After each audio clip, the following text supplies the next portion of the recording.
늙은 쥐로 국을 끓이다. 강릉 이남 지역은 평탄했으며 장강은 꼬불꼬불했다. 작은 배는 강물을 따라 천천히 동쪽으로 나아갔다. 장강 양쪽의 작은 마을들을 하나하나 지나가고 있었다. 상류에서 내려오는 배는 여러 종류가 있었으며 한 척 한 척 그의 옆을 지나갔다. 저녁이 되자 저구는 약간 기운을 차렸으며 배가 고픈 것을 느꼈다.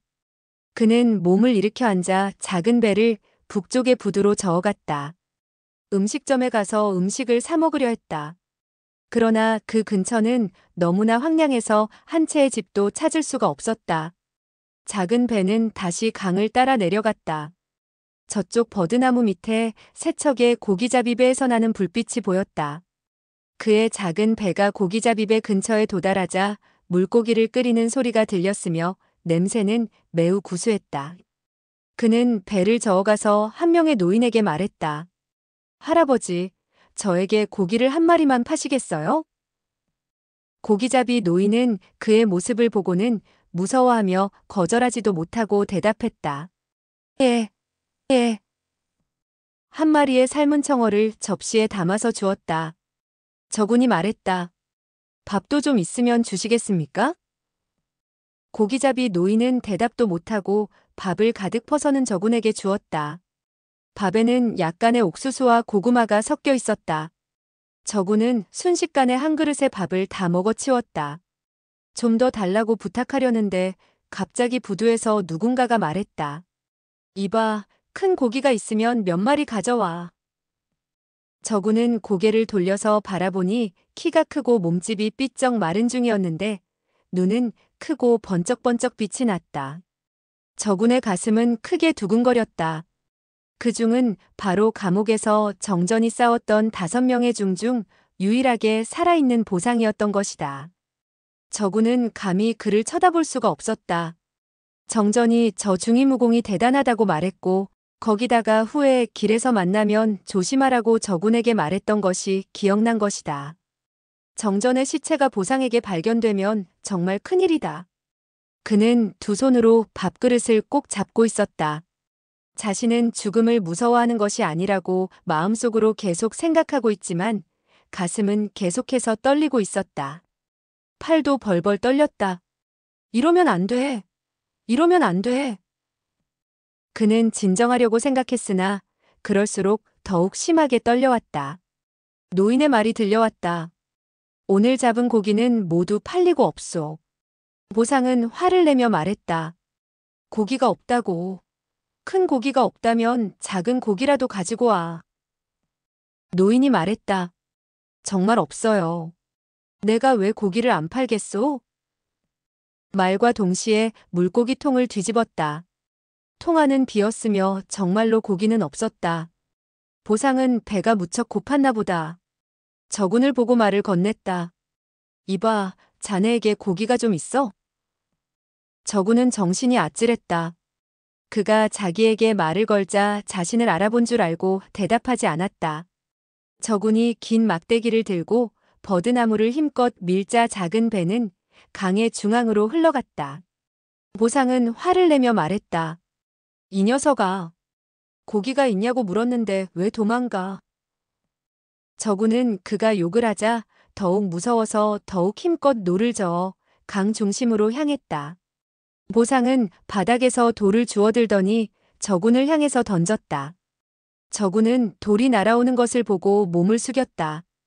바람 소리가 들리더니 돌이 저군의 머리 위를 스쳐 지나가서 강에 떨어졌다.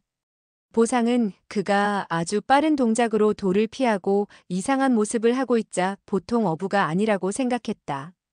그는 의심이 생겨서 더욱 큰 소리로 외쳤다. 망할 놈. 빨리 돌아와. 돌아오지 않으면 죽여버리겠다. 저군은 들은 척도 않고 죽을 힘을 다해 노를 저었다. 보상은 몸을 숙이고 오른손에 돌을 들더니 그를 향해 힘껏 던졌다. 뒤이어 왼손으로도 하나를 던졌다. 저군은 손으로 노를 저으면서 두 눈으로는 돌이 날아오는 방향을 보았다. 첫 번째 돌은 그럭저럭 피할 수 있었으나 두 번째 돌은 너무 낮게 날아와서 바닥에 엎드려서야 피할 수 있었다. 그가 막 일어서는데 세 번째 돌이 날아왔다. 세 번째 돌은 뱃머리에 명중했으며 나무 조각이 분분히 날았다. 배 앞머리에는 구멍이 뚫렸다. 보상은 저군의 몸짓이 빠르고 배가 강물을 따라서 점점 아래로 흘러가자 다시 두 개의 돌을 집어들어 작은 배를 겨냥해서 던졌다. 그가 힘껏 돌을 던지면 작은 배는 틀림없이 구멍이 나서 가라앉았을 것이다. 그러나 배는 이미 너무 멀리 흘러가서 비록 배에 돌이 떨어졌지만 별 효력이 없었다. 배가 약간 파손되었을 뿐이다. 보상은 점점 그가 멀리 도망가자 큰 소리로 마구 욕을 했다. 멀리서 강풍에 의해 저군의 긴 머리가 휘날리자 갑자기 생각이 났다. 저놈은 꼭 탈옥한 범인 같아.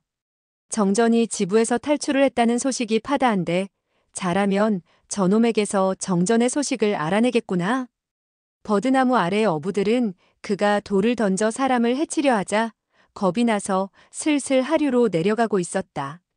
보상은 그들을 큰 소리로 불렀지만 아무도 돌아오지 않았다. 보상은 씩씩거리면서 한 명의 어부를 향해 돌을 던졌다.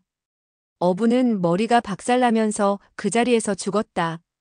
다른 어부들은 이 광경을 보자 겁이 나서 더욱 빠른 속도로 도망가 버렸다. 보상은 강가를 따라서 저군을 따라가기 시작했다. 보상이 장강의 북쪽을 향해 쫓아가자 저군은 갑자기 배를 남쪽으로 돌렸다. 보상과 배의 거리는 점차 벌어졌다. 저군은 생각했다.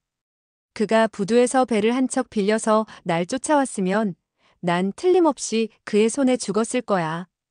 그는 한숨을 쉬고 말했다. 정형, 제발 저 악독한 중놈이 나를 못 찾게 해줘요. 장강에는 배가 많이 있었는데 다행히 북쪽에는 마침 배가 한 척도 없었다. 저군은 힘을 다해 남쪽으로 저어갔다.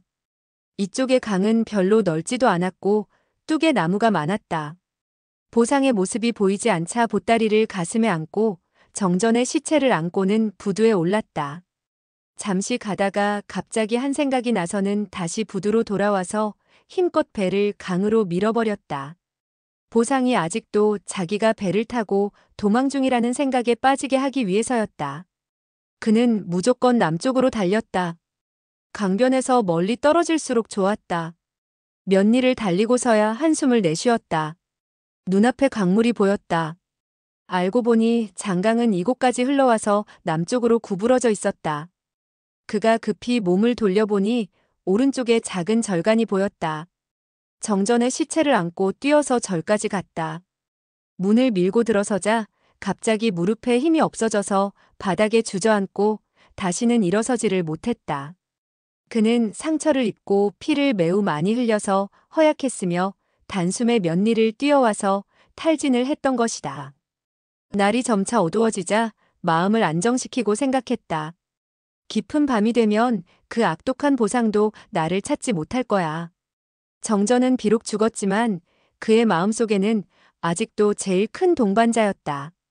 절에서 반시즌 동안 누워있자 힘이 어느 정도 회복됐다.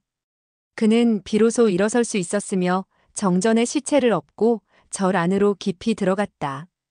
그곳은 보아하니 토지묘인 것 같았다. 찰흙으로 만든 토지신은 작긴 했지만 위험이 있어 보였다.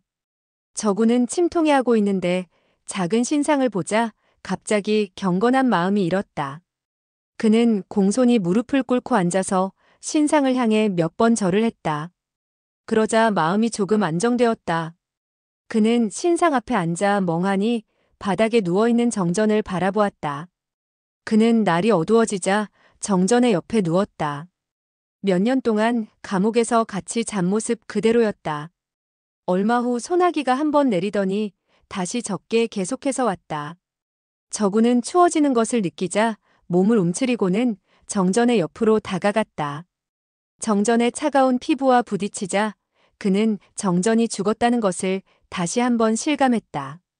그는 다시 슬픔이 밀려왔다. 그때였다.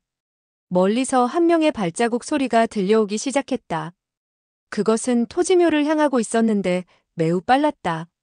저군은 놀랐다. 그 사람은 점점 다가오고 있었다. 저구는 급히 정전의 시체를 신단 아래로 숨겼다. 그리고 저구는 신단의 뒤로 숨었다. 발자국 소리가 가까워질수록 저군의 심장은 더욱 뛰었다. 마침내 문 앞에 도착한 발자국 소리의 주인은 문을 열었다. 그는 들어오자마자 욕을 마구 퍼부어대기 시작했다. 개 같은 새끼. 어디로 도망갔는지 모르겠군. 하필이면 비까지 와서 옷이 다 젖었잖아. 저구는 모골이 송연해졌다. 바로 보상의 목소리였던 것이다. 저구는 비록 세상 일을 잘 알지는 못했지만 정전에게서 강호의 일을 들어왔기 때문에 옛날의 멍청한 저구는 아니었다. 그는 생각했다. 보상이 비록 스님처럼 분장해 있지만 고기를 먹고 사람을 마구 죽이는 것을 보면 아주 악독한 강도일 것이다.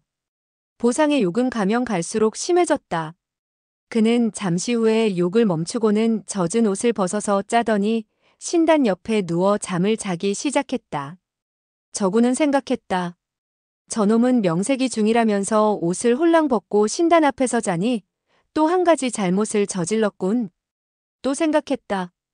이 기회에 저놈을 돌로 쳐 죽여버리면 후환이 없을 거야. 하지만 그는 사람을 함부로 죽이고 싶지 않았다. 또한 보상의 무공이 자기보다 몇 배나 강해서 만약 단 한 번에 죽이지 못하면 자신은 영락없이 죽을 것이라고 생각했다. 이때 후문으로 몰래 도망치면 보상은 눈치채지 못할 것이다. 하지만 정전의 시체가 신단의 아래에 있으므로 버리고 도망갈 수도 없었다. 시체를 움직이면 틀림없이 악독한 중에게 들킬 것이다. 귓가에는 밖에 빗방울이 떨어지는 소리가 계속해서 들려왔다. 그는 단지 빨리 날이 밝아 보상이 떠나기를 바라고 있었다. 그러나 만약 내일도 비가 멈추지 않는다면 보상은 떠나지 않을 것이라는 생각도 했다. 만약 내일 아침에 비가 멈추지 않는다면 그는 틀림없이 신단을 뒤질 것이고 정전의 시체를 찾을 것이다. 잘하면 내일 아침 비가 멈출지도 몰라. 악독한 중놈은 날 잡으려고 급히 밖으로 나갈 거야. 갑자기 한 가지 생각이 났다. 그가 들어오면서 나를 늙은 놈이라고 욕을 했는데 난 아직 젊은데 어째서 늙은 놈이라고 욕을 했을까? 잠시 생각하다가 그는 생각이 났다. 아, 내 머리가 온통 풀어지고 길 뿐더러 수염도 너무 길어서 내가 늙은 사람인 줄 알았나 보지. 날 늙은 놈이라고 욕을 하다니 그도 상당히 멍청한 편이군. 여기까지 생각하고 그는 손으로 턱을 뒤섞으면서 수염을 만지작거렸다. 갑자기 보상이 몸을 돌려 누웠다. 그리고는 갑자기 신단을 발로 찼는데 마침 그의 발길질은 정전의 시체를 때렸다. 보상은 신단 아래에서 물컹한 감촉이 나자 깜짝 놀라서 벌떡 일어났다. 그는 신단 아래에 누가 숨어 있는 줄 알았으나 너무 어둡고 컴컴해서 몇 명이 매복해 있는지 알 수가 없자 덜컥 겁이 났다. 그는 재빨리 몸 옆에 돌을 집어들고는 전후좌우로 마구 후려쳤다. 적이 가까이 없다는 것을 확인하자 그는 소리쳤다. 누구냐? 이 망할 개자식 같은 놈. 계속해서 욕을 했으나 아무도 대답하지 않았다. 숨을 죽이고 계속 돌아봐도 아무 소리가 나지 않았다. 보상은 어둠 속에서 계속해서 칼질을 했다. 사면팔방으로 도광이 번뜩였다. 그는 그리고는 발로 신단을 차서는 넘어뜨렸다. 그리고는 그 자리에다가 마구 칼을 휘둘렀다. 곧이어서 팍 하는 소리와 함께 뼈가 부러지는 소리가 들렸다. 마침내 보상의 도가 정전의 시체를 명중한 것이다. 저구는 정전의 시체가 보상의 도에 의해서 찔리는 소리를 들었다. 정전은 벌써 죽어서 감각이 없겠지만 의형의 시체가 난도질 당하자 마치 자기를 찌르는 듯한 분노와 아픔이 느껴졌다.